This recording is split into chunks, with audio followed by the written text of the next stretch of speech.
But Egypt's southern border wasn't the only one to be fortified. The northeastern border with Palestine was also secured with such defences to monitor the large number of foreign traders regularly travelling to sell their goods in super-wealthy Egypt. And the visit of one such group is portrayed here on a tomb wall. A caravan of wealthy merchants and their families. Clearly not Egyptian, with their distinctive hairstyles and brightly coloured clothes. Known as the Amu people, they traded in such goods as the black lead ore, vital for Egypt's production of eye makeup. And their distinctive pottery has been found across the Nile Delta, where many of them settled to live and work among the Egyptians. But within a century, some of these Amu had infiltrated high office and eventually took over Egypt itself. Now, these nomadic Amu people who came in and out of Egypt on a regular basis to trade are portrayed here in this wonderful tomb scene. And yet the most important part of the entire scenario are three small hieroglyphs right in the middle. They reveal one of the other terms the Egyptians used to name the Amu. It's basically a crook, a sceptre, and that's written with two symbols, and that's pronounced Heka. It means ruler. And then the third of the three symbols is kind of undulating uplands, which means desert or hill country. Basically, the Egyptians used this symbol to denote a foreign land. So you put these signs together, ruler of foreign lands.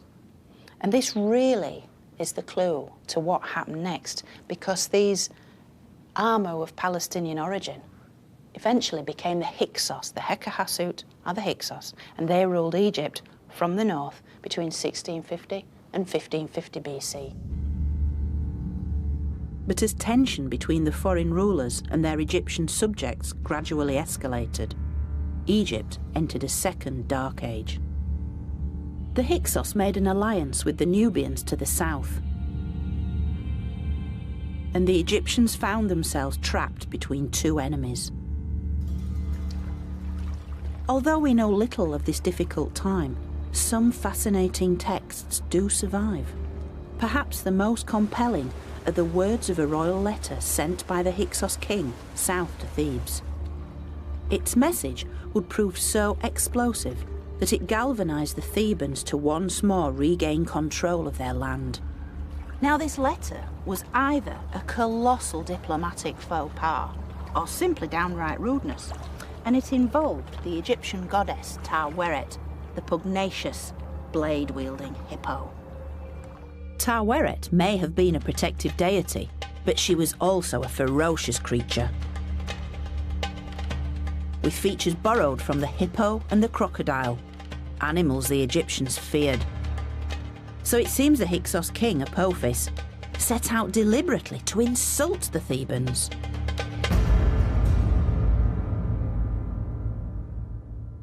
Now, the letter takes the form of a complaint in which Apophis is basically complaining that the bellowing of the sacred hippos in Thebes is keeping him awake at night.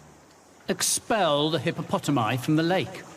They do not allow me to sleep day or night because their noise is in my ear. Now, many have taken this to be a rather eccentric comment, but I think it actually alludes to the powerful women of Thebes.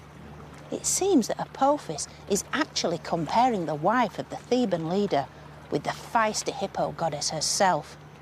And soon it will be the Thebans who would decide that the Hyksos had had their day. They had to go. And soon this war of words had escalated into armed conflict between the two powers.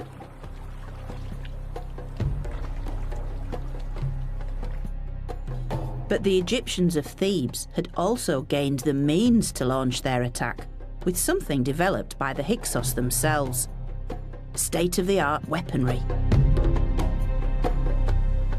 In particular, a new kind of bow, known today as the composite bow. It would revolutionise Egyptian warfare. Wasn't it a lovely shape? It's a beautiful thing. This may look like a bow made of solid wood, similar to those the Egyptians had always used. But the secret of the composite bow is all down to the elements within. It's composite because it's made out of different materials all joined together. So there's a wooden core forming the centre of the bow, but inside the curve, on the belly of the bow, is horn glued onto the wood, which forms a really powerful spring. So the cow horn will go there? Yeah, that's right, on the inside of the curve. And then on the outside of the curve, an even more unpromising material, sinew, which looks like something the cat would enjoy. And then it's all covered over with birch bark to protect the glue from the elements. Before the Hyksos occupation, the Egyptians had shot arrows from bows carved from solid wood. They were quite large, unwieldy, and only effective at fairly close range.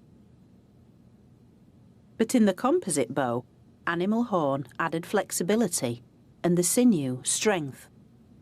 It's a clever combination of ingredients, isn't it? Making it the ultimate in ancient archery. It just asks you to do that, doesn't it? It does. It's fabulous. There's a real sense of power behind this, isn't there? It's a beautiful thing. Let me show you. So this is why it's such a game changer, really, because it's a bow that you can use. It's quite short, you can use it in a chariot, and yet... Whoa, that was brilliant! Well done. The composite bow was easier to handle and shot faster arrows with much greater accuracy. The Egyptians had little choice but to adapt or remain an occupied nation. So by copying the new military technology, they were eventually able to push the Hyksos out of Egypt, all the way back to Palestine, securing Egypt's northern frontier once again.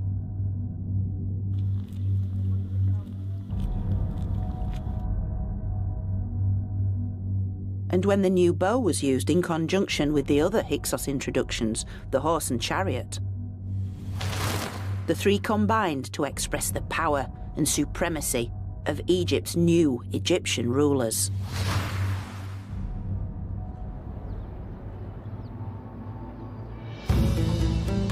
This marked the start of the New Kingdom, which began when the powerful Theban leaders took the throne. This dramatic rebirth in royal power was mirrored by the rise of Thebes' local god, Amun, based at his cult centre, the Temple of Karnak.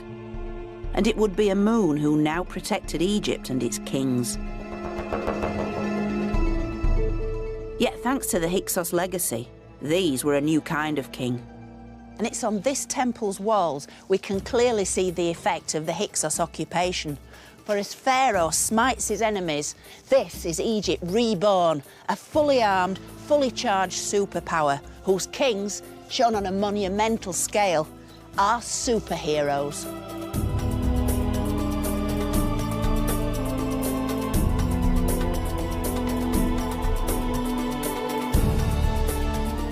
Over some 800 years since the Pyramid Age, Egypt's story had been one of upheaval, collapse, finally rebirth. The Egyptians had reclaimed their culture and entered a truly golden age.